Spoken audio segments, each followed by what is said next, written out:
శ్రీమాత్రే నమః. శ్రీ గురుభ్యో నమః.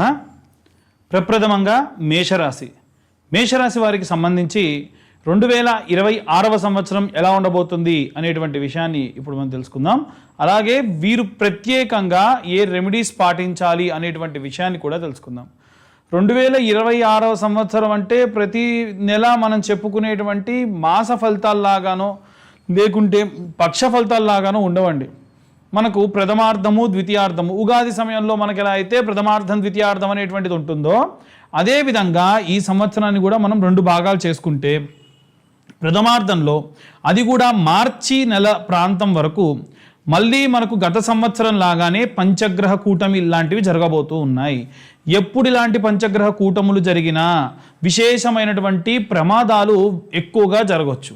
మేషరాశి వారికి సంబంధించిన విషయానికి వస్తే ఎట్టి పరిస్థితుల్లో మార్చి నెలలో ఎటువంటి దూర ప్రాంత ప్రయాణాలు చేసుకోకుండా ఉంటే మంచిది.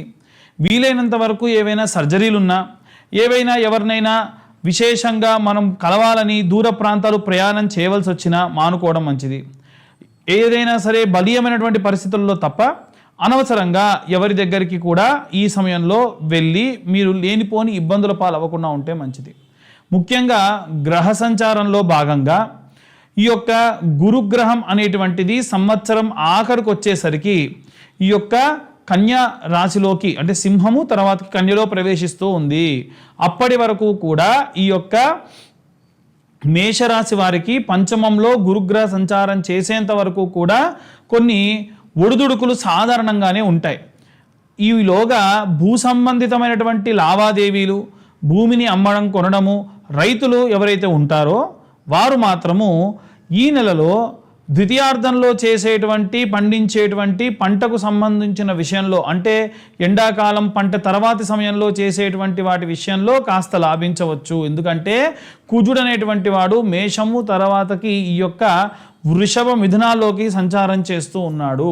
అప్పటి వరకు కూడా ఈ మేషరాశి వారికి కొన్ని రకాలైనటువంటి ఇబ్బందులు ఉంటాయి. ఎందుకంటే 12వ స్థానంలో కుజుడు సంచారం చేసిన అలాగే 9వ స్థానంలో కుజుడు సంచారం చేసిన వీరికి వచ్చేటువంటి లాభాలు పూర్తి స్థాయిలో రావు.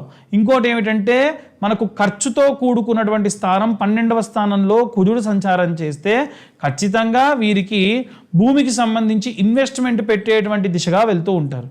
సో ఓవరాల్గా చూసుకుంటే వీలైనంత వరకు కూడా ఈ యొక్క కుజగ్రహానికి సంబంధించినటువంటి అధిపతి కనుక మేషరాశి వారికి భూ సంబంధిత లావాదేవీల్లో ఓ మోస్తారుగా ద్వితీయార్థంలోనే లాభిస్తూ ఉంది. అంటే జూన్ తర్వాతి ప్రాంతంలోనే ఎక్కువగా లాభిస్తూ ఉంది. అలాగే ఎవరైతే ఏవైనా సరే ప్రభుత్వ సంబంధిత ఉద్యోగాలకు సంబంధించి కానీ ఏవైనా రాజకీయ సంబంధిత విషయాల్లో ఉన్నటువంటి వారు కానీ చాలామంది వారి యొక్క పర్సనల్ జాతకానికి సంబంధించి మాత్రమే పరిగణలోకి తీసుకోవాలి.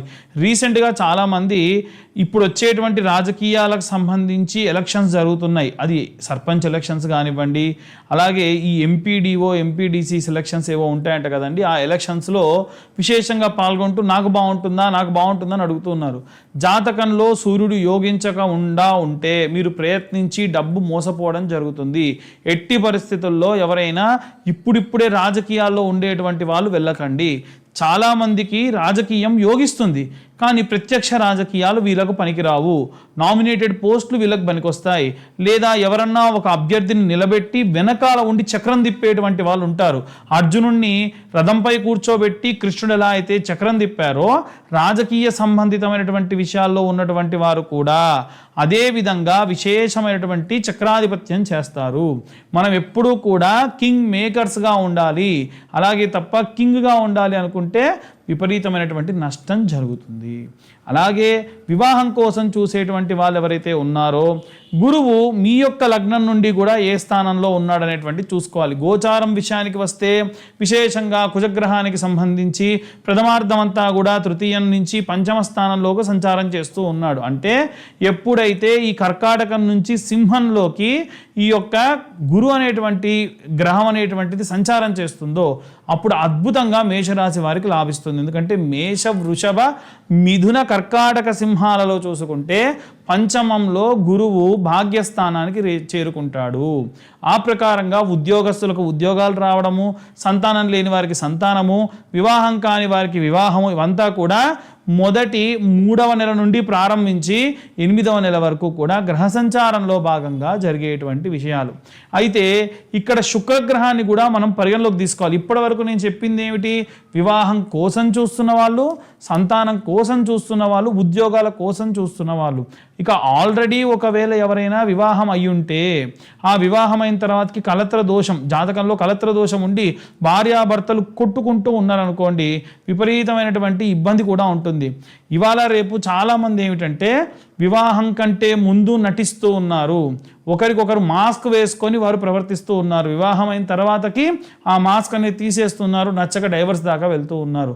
అలా డైవర్స్కి వెళ్లకుండా అర్థం చేసుకొని ఉండాలి అనంటే విశేషంగా శివారాధన చేయడము, మానసాదేవి యొక్క ఆరాధన చేయడము, అన్యోన్య దాంపత్యం చేయుటకు శుక్రగ్రహ సంబంధితమైనటువంటి జపాలు చేసుకోవడము విశేషంగా బాగుంటుంది. చూడండి, ఎట్టి పరిస్థితుల్లో ఈ యొక్క కుజుడు రాష్ట్రాధిపతిగా ఉన్నటువంటి మేషరాశిలో ఉన్నవారు పొర్రపాటున కానీ వీరు కానీ డైవర్స్కి వెళ్ళారనుకోండి, వీరు అలసిపోతారు.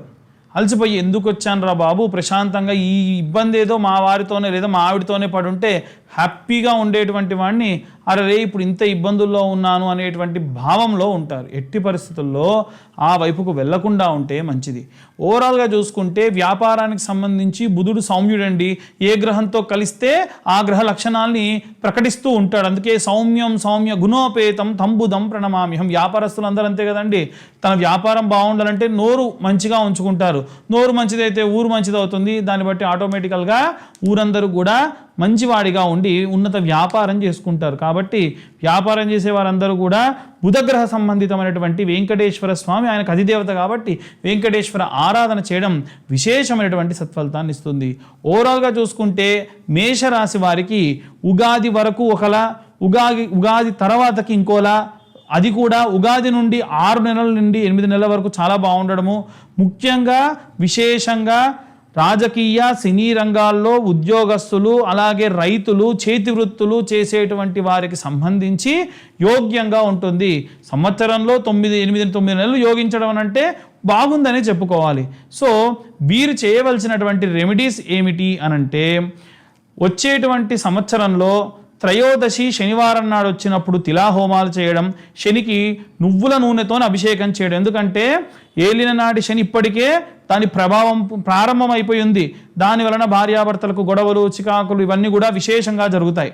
కాబట్టి ఓకే, ఇంకా ఏవైనా సరే ప్రతి శుక్రవారం కూడా చిన్న గౌరమ్మను పసుపుతో తయారు చేసుకోవడము, ఆ వారం అంతా కూడా కుంకుమార్చనలు చేయడము, మీ భర్త వ్యాపారం చేసినా మీరేమైనా వ్యాపారం చేస్తున్నా కుబేర కుంకుమతో అభిషేకం చేయడము, అలా అభిషేకం చేసినటువంటి పదార్థాన్ని తీసి నిత్యం బొట్టుగా ధరించడము, ఇలా శుక్రవారం నుంచి శుక్రవారం వరకు చేయడం వల్ల విశేషమైనటువంటి సత్ఫలితాలు పొందవచ్చు. ఓవరాల్గా మేషరాశి వారికి అద్భుతంగా ఉంది. ఇవన్నీ కూడా మనం గోచార రీత్యా చెబుతున్నటువంటి విషయములు మాత్రమే.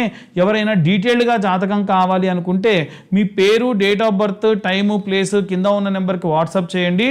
2026వ సంవత్సరంలో 2025 రూపాయల నుండి 2500 రూపాయల వరకు చేసేటువంటి అవకాశం ఉంది. ఎందుకంటే మాకు జాతకం రాయడానికి ఒక రోజంతా సమయం పడుతుంది. కాల్ చేస్తున్నటువంటి వాళ్ళు చాలా తొందర పెడుతూ ఉన్నారు. ఎట్టి పరిస్థితుల్లో కాస్త సమయం పడుతుంది. కాస్త టైం తీసుకొని డీటెయిల్డ్గా జాతకం 70 పేజీల్లో ఇచ్చి మీతో మాట్లాడడం కూడా జరుగుతుంది. ఆసక్తి కలవారు కింద ఉన్న నెంబర్కి కాంటాక్ట్ చేయండి. సర్వేజన సుఖినో భవంతు. స్వస్తి.